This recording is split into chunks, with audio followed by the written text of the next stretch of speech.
Hello, everybody. This is Pastor Rick, Broadman Baptist Church, for the Broadman Word for June 10th, 2024.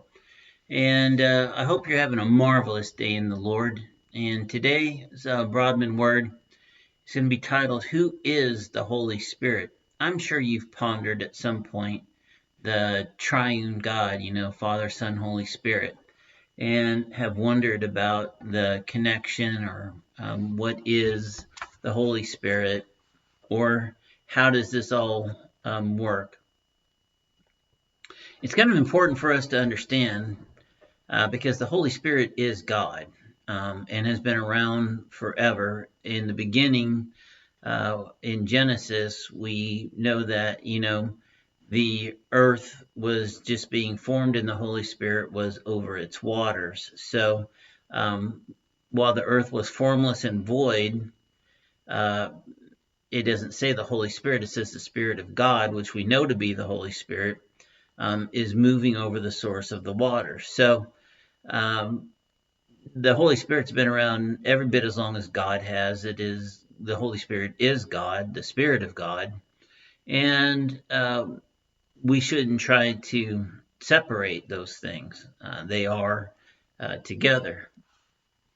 So as we move along and we're trying to find the fullness of life, the fullness of Christian life that we know we should be striving for and attaining, and everything that should be in our lives, we should try to have an understanding of the Holy Spirit.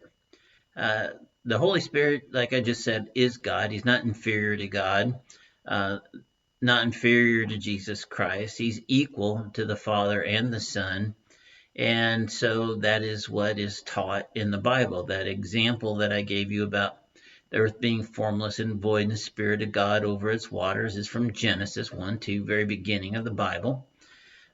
So the Holy Spirit was involved with creation. So it's not an afterthought. It's not something God added later. It is, in fact, God's Spirit. And in Matthew 28:19, Jesus commands us to baptize in the name of the Father, the Son, and the Holy Spirit. So that's just a tremendous statement about the Holy Spirit. And in Acts, there is a reference about Peter, who confronts a sinful man, and while in church, he says, why has Satan filled your spirit with lies, or filled your heart with a lie to the Holy Spirit, depending on your translation. So, and then Peter goes on to follow that up with that you've not lied to men, but to God. So in deceiving or lying to the Holy Spirit, it's the same thing as lying to God. So the Holy Spirit then, according to all the scriptural references, New and Old Testament, is in fact God. And so thinking about that, what's that mean? What do we do with that? So the power that exists that flung millions, maybe billions of galaxies and stars into existence, was simply speaking a word, is the same power that changed 5 loaves and 2 fishes into enough food to feed 5,000 men. If you do the math on the men that would have likely had families, we're talking about close to 25,000 people. And so that same power was the power that resurrected Christ, lifted him out of the grave, and that power is in you right now. Can you imagine if we truly stopped to tap into the power that we have because of God and God placing this power in us? You have the power, the same power that flung galaxies into existence and all the other things that I just talked to you about. That is an amazing power. That's certainly enough power to overcome any persecution you might be going under, any angry coworker or disgruntled boss, or family members with problems because you're a Christian, or anybody really. It should be strong enough to overcome any social issue or cultural changes. And it should definitely be strong enough to overcome the words of any particular actor or musician or politician or anybody else that might be a popular icon in our country trying to tell you how to live, and trying to tell you how to live mostly against what the truth of God says. So, isn't that an amazing thought, though? You literally have that kind of power within you. So, the Holy Spirit isn't separate. The Holy Spirit is, in fact, God.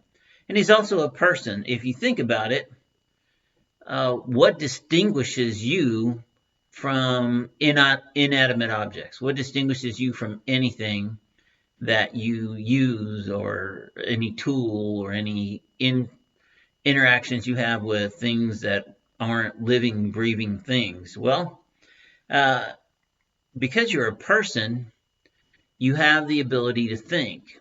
You have an intellect, you have a thought process, you have a way to make decisions, you have a ability to feel a certain way about things. And so, because the Holy Spirit is a person, he has an intellect as well.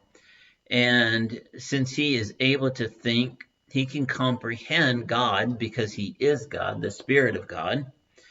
And so in 1 Corinthians 2:11, and this is the main crux of what we're talking about today, who among men knows the thoughts of a man except the spirit of the man which is in him?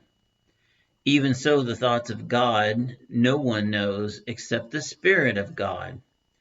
And so we know that the Holy Spirit is a person and can think and can interpret God because he is the Spirit of God. The Holy Spirit also has a will, and because he has a will, he can make decisions. And so, for example, the Holy Spirit is the one who decides what spiritual gifts you receive in order to do the work that God has for you to do.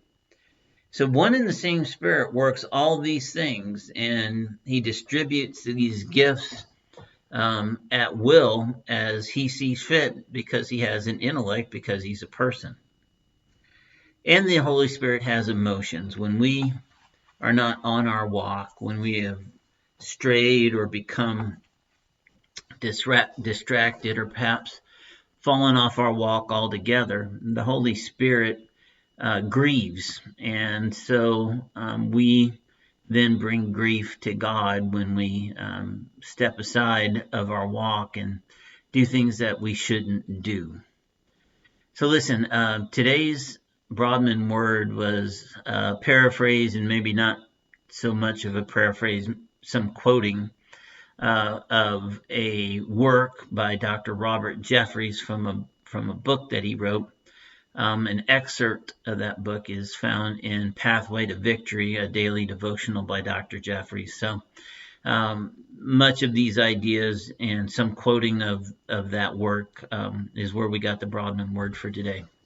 So listen, I love you, and I hope you're having a marvelous day in the Lord, and I will talk to you next time.